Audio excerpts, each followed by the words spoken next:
right, we are back at one of my favorite places, JJ Heller's beautiful kitchen garden. It's been just about 2 months since we planted this up. Yep. And what do you think? It is prolific.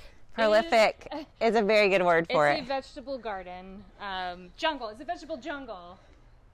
I love it. It's so amazing. packed. So check out these greens. We planted this Swiss chard from starts. So she has literally a Swiss chard forest back here. Then all this beautiful red Russian kale. I love this kind of kale. A little bit of lacinato kale back here. She has radishes that are overly ready for sure. Check this little puppy out.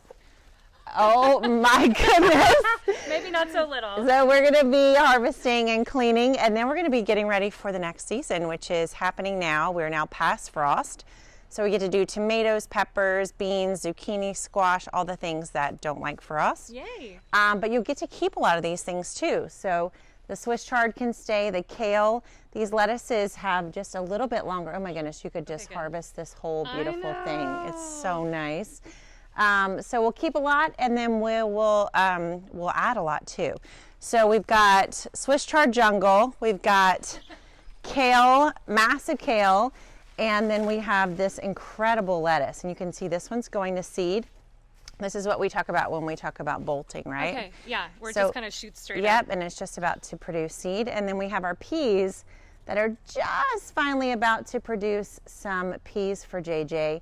And we're going to plant some tomatoes right alongside. So stick around. We're going to do some cleaning, harvest, lots of harvesting, and then we're going to plant a lot too. So let's do it.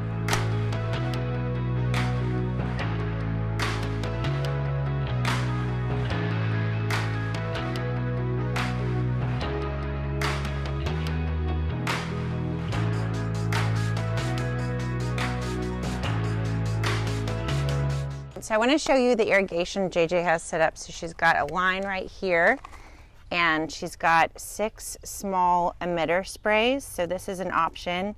That's great. We got a sweet puppy that likes it too.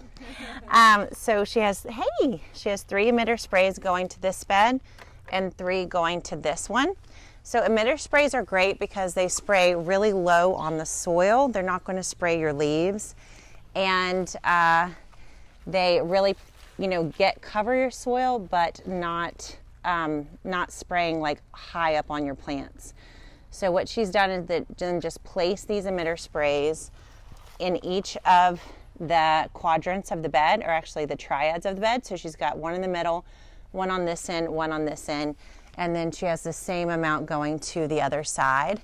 So this is a great way. Small emitter sprays are a great way to water the kitchen garden without getting water all over your leaves and the foliage of your plants, really preserving the health of them, but getting that soil nice and watered. So this is a great option. It's just this smaller emitter spray. She has it plugged into an underground line for formal irrigation, but you can absolutely have it just tied to a spigot as well with a timer on it. So both work well. You do need to have a valve there. You can see what she has here. It's a valve that lowers the pressure because you don't need water just pouring and gushing out of this. So this valve slows down the pressure that's coming from the line so that it goes slow through these pipes rather than just flying through like it would a big garden hose. So small emitter sprays, great option for the kitchen garden.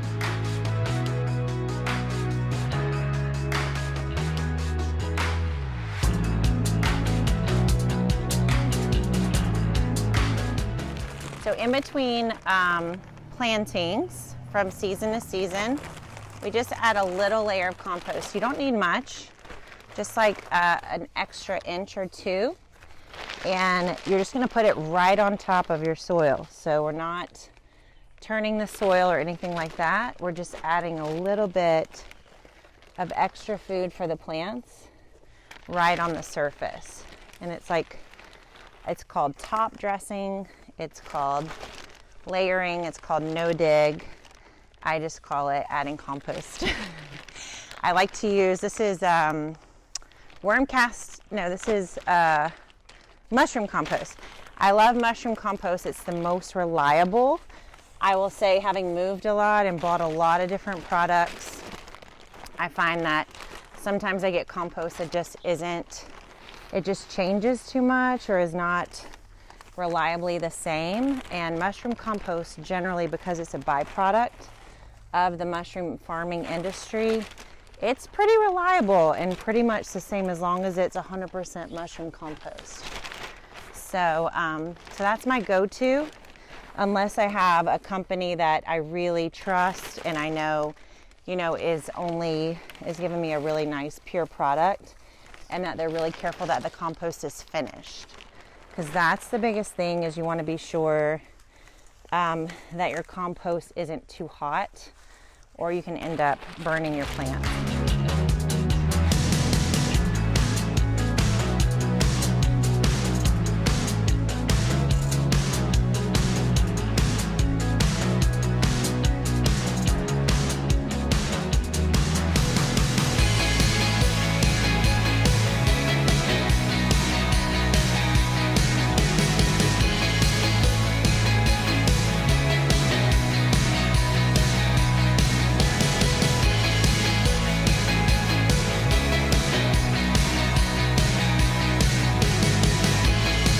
Okay, so what you want to think about when you put in flowers, any kind of fruit and crop, even your leafy greens, we're always managing plants' energy.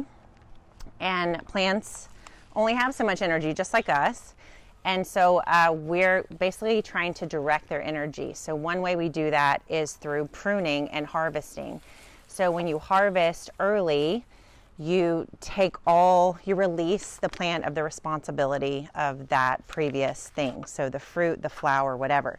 So in this case, for this marigold, the nursery sold us this really beautiful bloom. They did a good job. They knew we wanted to see a really gorgeous bloom.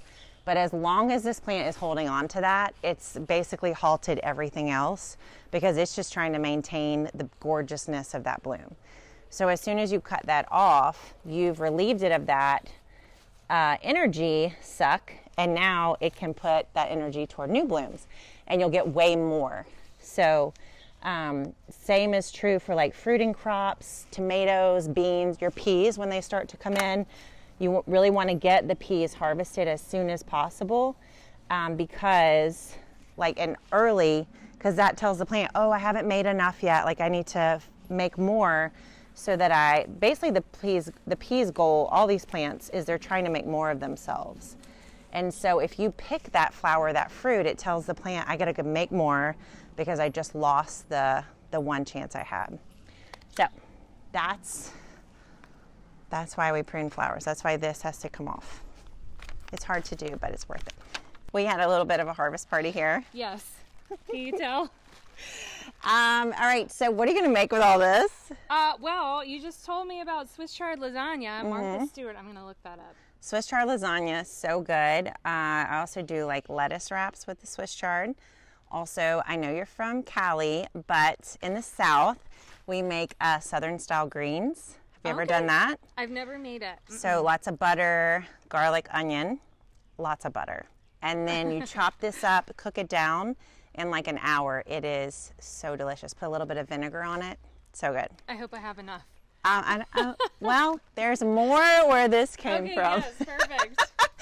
All right, so JJ, tell the people what we did today. Okay, so I went through and tasted all of the lettuces to see which ones were done, and some of them were done. They had started to bolt, and I learned today that when they start to bolt, they don't taste the same anymore. I tasted it. It was disgusting. So then, I went through and tasted all of them. Can you still taste it? If I close my eyes. I'm trying to block it out. She's trying to forget it. She's trying to forget it. Yes. So we left all of the lettuces that are still tasting good, and then we cut back a lot of the Swiss chard to make room for the bell peppers and the hot peppers? Yeah, we have cayenne peppers. We have like a poblano pepper. We have like a small pepper. Snack pepper is what it's called. Okay. And then we added some zucchini and squash. That's right. We're going to have to tame those ladies because they get large. Okay. And then we did something to this. Oh, and the zucchini, though, I'm excited because they're planted at the end of the bed, and so it will kind of cascade. Yes, we're going to send them over the side. We're like, don't take up our valuable raised bed space. That's so smart. Yes. Okay, and then we got 2 tomatoes per side. JJ said she's done this before, and she just did 1, and it was enough. So we're gonna test it with 2 and see how it goes. She already has peas that are going to be finishing up. And with the tomatoes. So when the peas are done, that's when I attach you've tomatoes, got enough room that even now you can see, like, I started to kind of tuck this in. Okay. So you can go ahead and start tucking them in, especially since they're a little bit more mature, which is great. And you can just have peas and tomatoes growing in harmony together. Oh, isn't that nice? Yeah. We did harvest one more funny thing. Let me show you. I'll grab it. So we have a few, just a few, Wow. few radishes here. So these are French breakfast radishes. We pulled these up to make room for the peppers, right? So I did let her know one way you can make these edible is roasting them like a potato. So cut them up, slice them up, and then I do like 425 convection olive oil, salt, and pepper. Wow. It's pretty yummy. Are they still kind of spicy? Not really. It kind of like cooks out Mellows? the spice. Okay. Yes. Cool. Get a dipping sauce. That Okay. helps it go down. Everything goes down with a little bit of like butter and, flavor. So dipping sauce helps. We did like a little, we did almost like a tzatziki sauce, like Greek yogurt, dill. Dill, which I Yeah. have. And so treat it just like you would like a roasted potato. Okay. Yeah. Excellent. All right. So JJ, what have you learned, experienced? What could you teach someone from what just happened over the last 8 weeks in your garden? Well, I love the fact that you don't have to wait until things are totally dead to pull them out and just have that open space in the garden. I'm so shocked at how many plants are in here and how close they are together.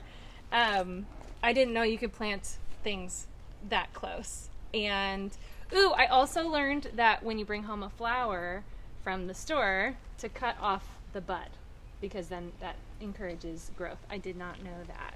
So when you leave, I'm going to cut off all of the flowers' heads. And make a little bowl with water. Yeah. You can let your kids play with it.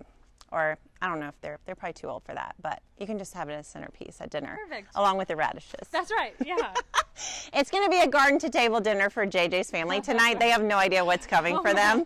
They're going to come home and be like, Swiss chard what? And roasted what? And what's on the table? Those orange things. Yes.